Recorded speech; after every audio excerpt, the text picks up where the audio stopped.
Chhaava film से हम लोग क्या सीखे? नमस्कार। देखिए, छावा फिल्म में एक चीज़ है कि दो चीज़ सबसे इम्पोर्टेंट लगा। औरंगज़ेब को दक्खन में नहीं जाना था। अगर उसकी कुंडली में दक्खन में दिशाशूल लिखा है या उस साइड में अष्टक वर्ग में और दिशा शक्ति अगर नहीं है और उस तरफ जाता है तो अच्छे अच्छे बड़े बड़े लोग हार जाते हैं। ये पहला सीखना चाहिए। मैं दोनों का कुंडली इंटरनेट से और पुराने सिस्टम से निकाल रहा था। कुछ ऐसे किताब हैं जो राजा राजुड़ों का कुंडली है, तो उस समय मैं देख रहा था उस कुंडली में परिस्थिति क्या है। और इससे अगर हमको सीखना चाहिए कि जिसके कुंडली में जिस दिशा में दिशा बल नहीं है या वो दिशा को अगर उसके लिए सूटेबल नहीं है, उधर आप जाते हो तो आखिरी में आपको दिशाशूल है तो जाते हो, या जिस दिन जाते हो उस दिन दिशाशूल है तो याद रखना वापस आ नहीं पाओगे।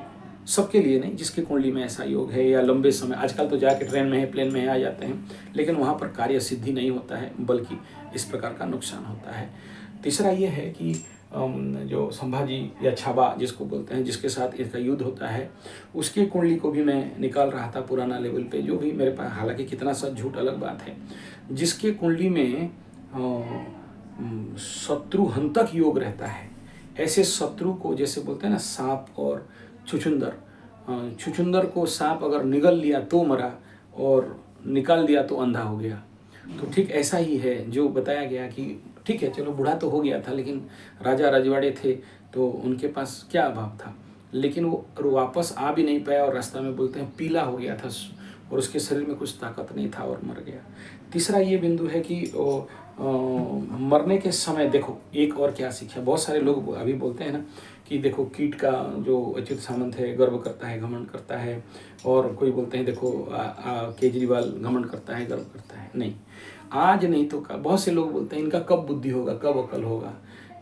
ये औरंगजेब का लाइफ कहता है कि देखो इतना ऐसा शासन, देखो क्रूर था नहीं था मैं तो देखा नहीं हूँ, जो भी हिस्ट्री पढ़ रहा हूँ उससे अगर बात करते हैं तो ऐसा आदमी भी एक दिन वो अपने बेटा के पास जो लेटर लिखता है कि मेरे जो जनाजा है उसको खुला में रखना, मैंने कुछ नहीं किया, मुझे पता नहीं अल्लाह माफ़ करेगा या नहीं करेगा।